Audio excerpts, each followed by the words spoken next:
I've been just looking at the questions, and maybe for you, Ciarán,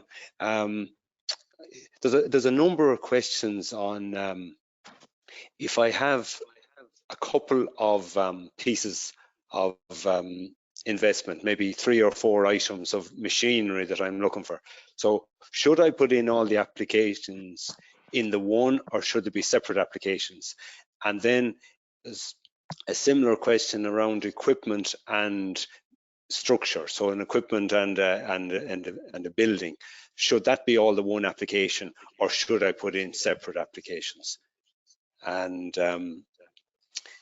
just when you're thinking about that one, there was just another couple of questions about do I have to wait for approval before purchasing, and how long generally would approvals take, and or could I buy some of the equipment, you know, if it's some building work. So just you can maybe answer those, Ciarán. Yeah, I'll try anyway. As far as the multiple applications or within one, I suppose it's kind of up to yourself. The way we've done the ranking and selection now, previously under TAMS 2, you could alter your score in ranking and selection by editing your proposed costs to kind of elevate your score, so to speak. But now it's all based on historical data that's not open to manipulation. So whatever score you get the first time around is the score you'll get the second time around. So it's kind of up to yourself what way you do it. You could do it's for the mobile and structures. It's probably better to have a mobile one on its own, I'd imagine. Dermot, what would you think? Yeah, I'd be inclined to separate mobile and structures if it was possible, or if it suited the amount of money that was being spent by the applicant. Just from the point of view of kind of make it a little bit easier to manage when it comes to payment stage. But I mean, you can have as many applications as you want as long as the minimum value is more than €2,000. Yeah, and there's no duplication as well. That's important, that you're not applying for the same investment across multiple applications within the same tranche. You can't do that. Yeah. What was the other one there? There was, sorry, Kevin, there was some other issue there. You had kind of 2 questions in that one. Just Dermot, about approval. Do I have to wait for approval before purchasing, or how long would it take? For fixed investments, yeah, no. For fixed investments, you have to wait. Yeah, you know, it's mobile is the only one where you can purchase at after application, between application and approval. Yeah, it's at your own risk, though. That's the big. Yeah, it's the big thing. You may not be selected. So, and as Dermot said there about the rollover as well, you might necessarily get selected in this tranche or the next one, and then you've paid for something. You know, I'll be advising it anyway. And similar to along those questions, if I have got approval for a number of items, can I purchase one item now and leave the rest, or what way does that work? Is it claim for one item and leave the rest, or? Well, received approval for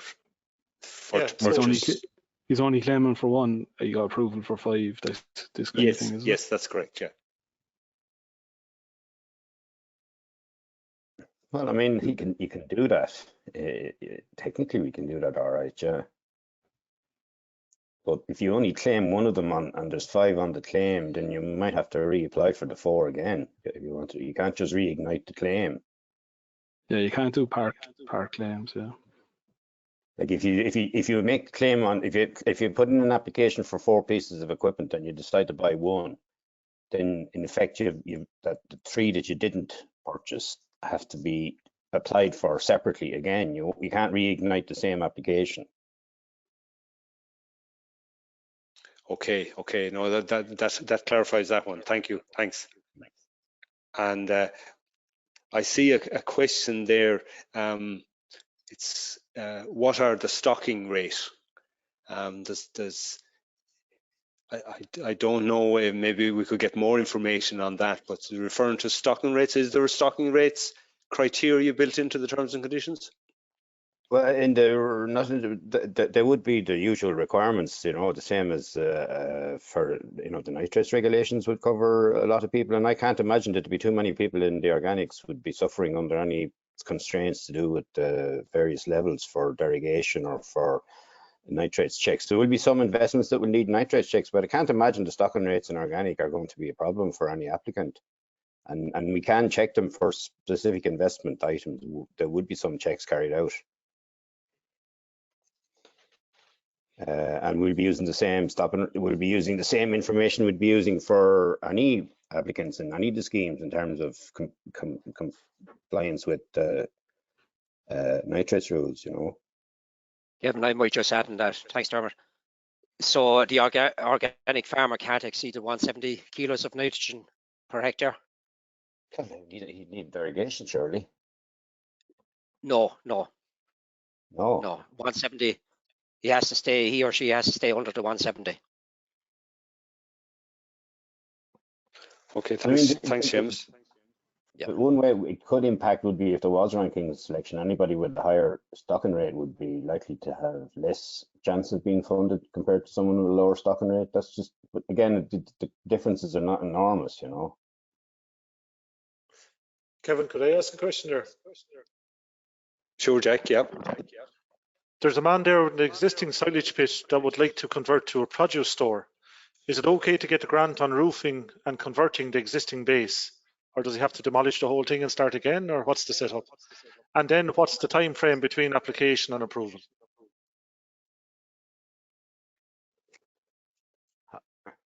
I'd be inclined to think he has to demolish and start again with planning permission, to be honest.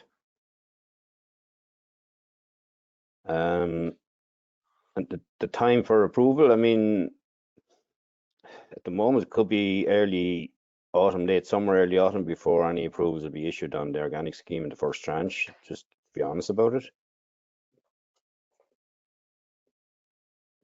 Now, hopefully when we get into tranche 2 and tranche 3 this year, that the time delay between application and approval will reduce. We can't, you know, that's just at the moment, that's just the situation as it is. I mean, it's unfortunate for anybody who has time constraints on investments for the current year. And unfortunately, there's not a whole lot we can do about it at the moment. But like I said, it's a 5-year scheme, so, you know, do your planning, get all your paperwork in order. You know, there's no rush in that sense, other than for some specific bits of kit that people might want straight away. So, yeah.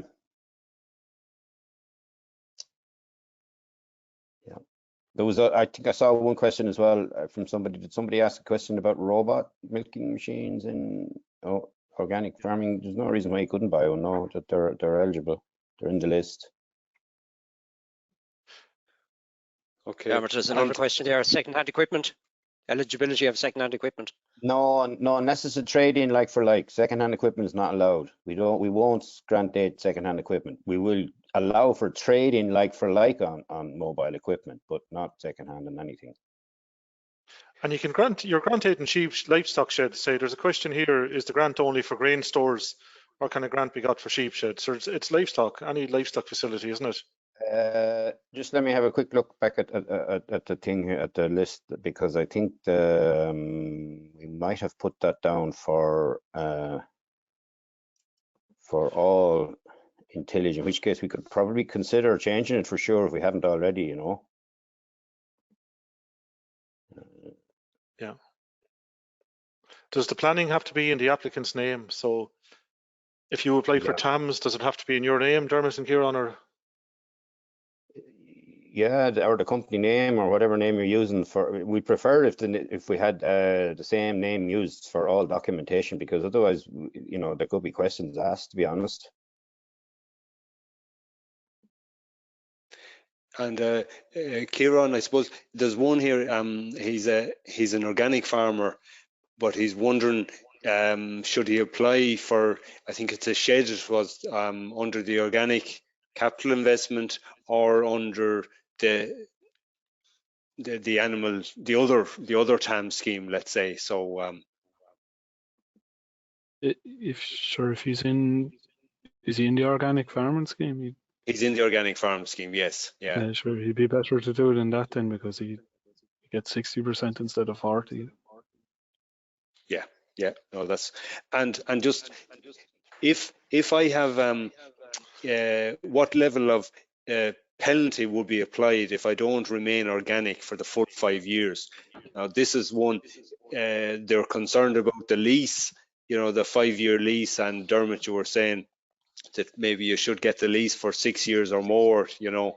So, but if they don't remain organic, what is the penalty, or is there a pro rata penalty there? It depends on what investment it is. Yeah, it depends on the investment, but I think it will depend as well on the terms and conditions of the organic farming scheme. Jack, would you have? I mean,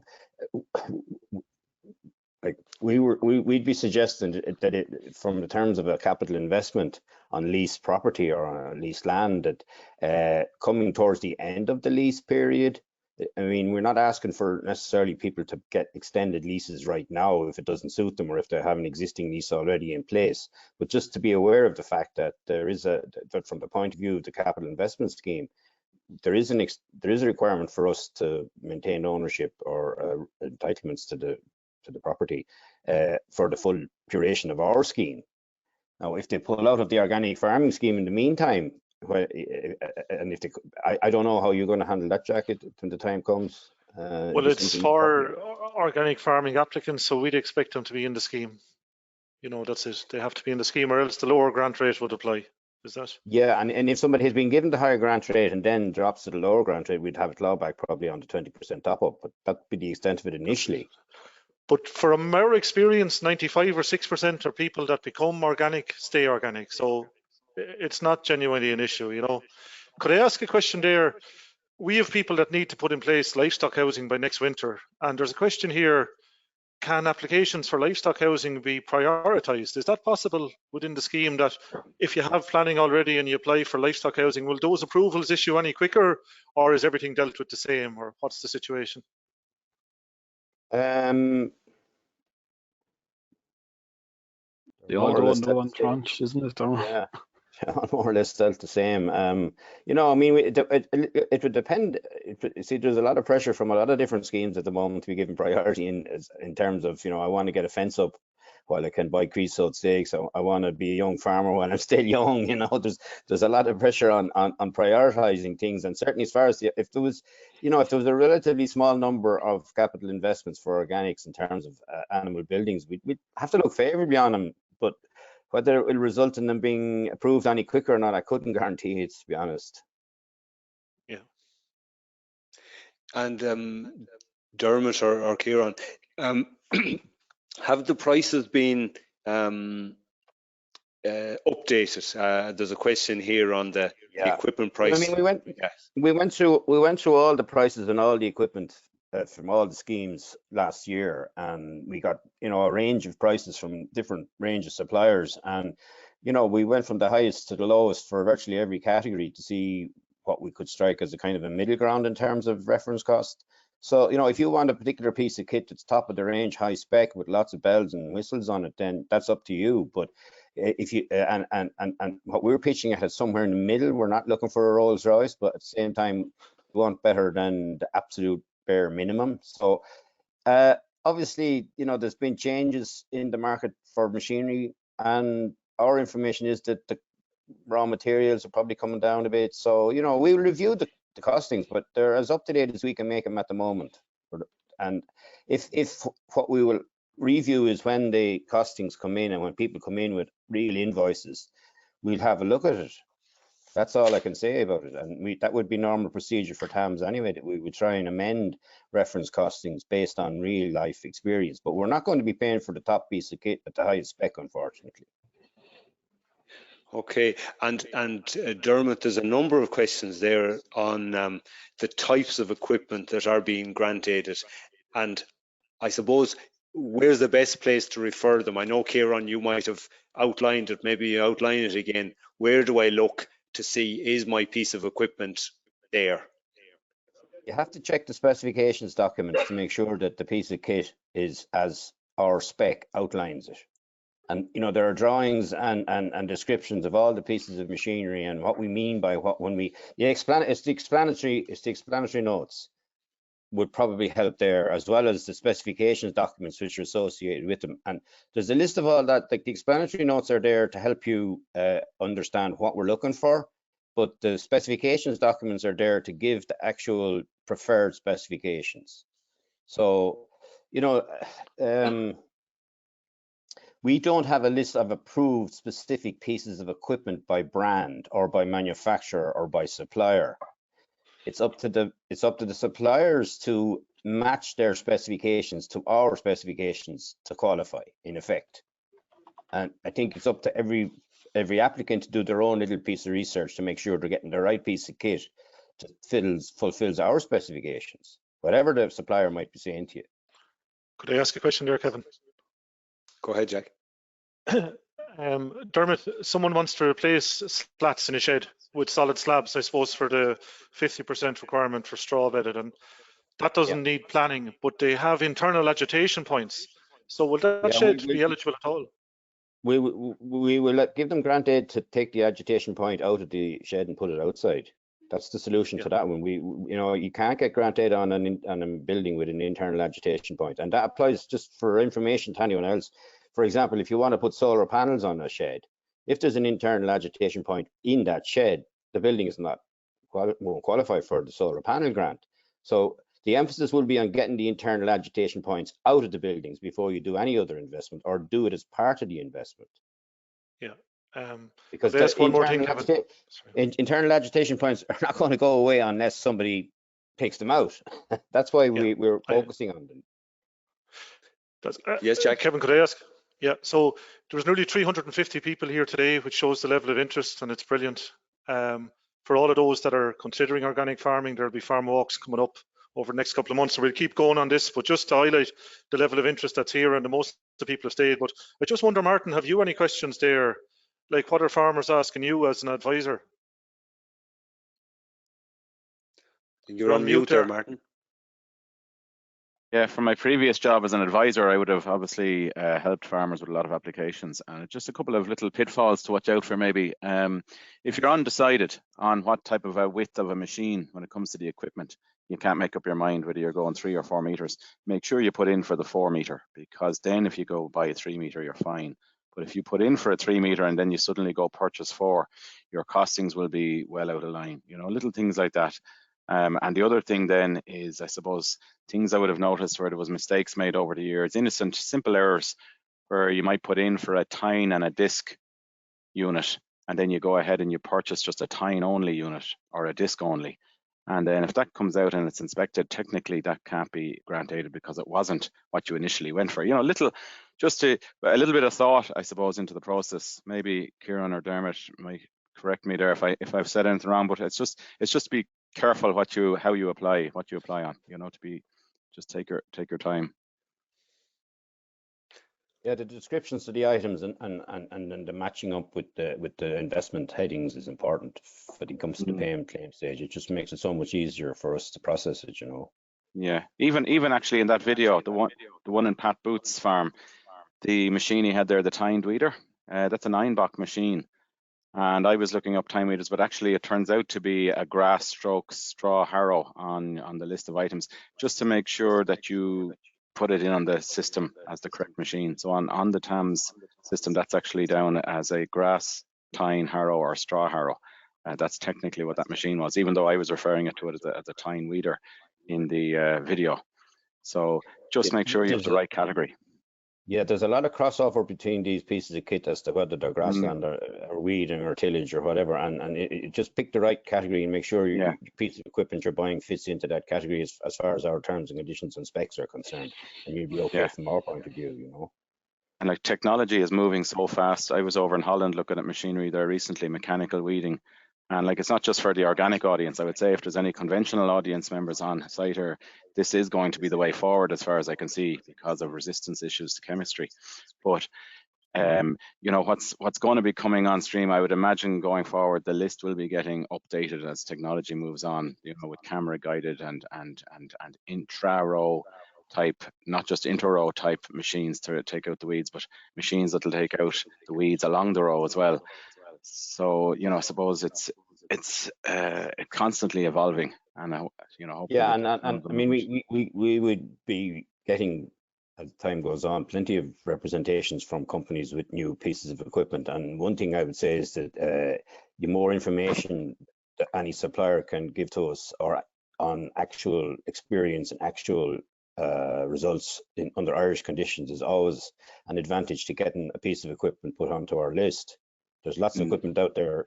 It's advertised as being suited for this, that, and the other, but until such time as we have some evidence on the ground that it actually works, it's unlikely to be grant aided, if you know what I mean. It needs to prove itself, and that means farmer responses to it. Maybe somebody has to take a couple of people have to take the initiative to buy something and see does it work.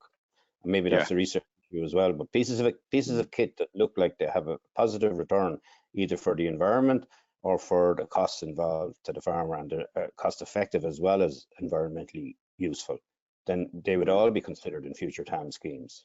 Yeah, and there's actually a great opportunity if anyone wants to see a lot of these mechanical weeders in operation. There'll be a demo of about 10 or 12 different manufacturers of their equipment in Oak Park on the 21st of June. So if you mark that in the diary, the longest day of the year, the Oak Park Open Day, it's going to be on the horticultural section, but the principles apply to all tillage.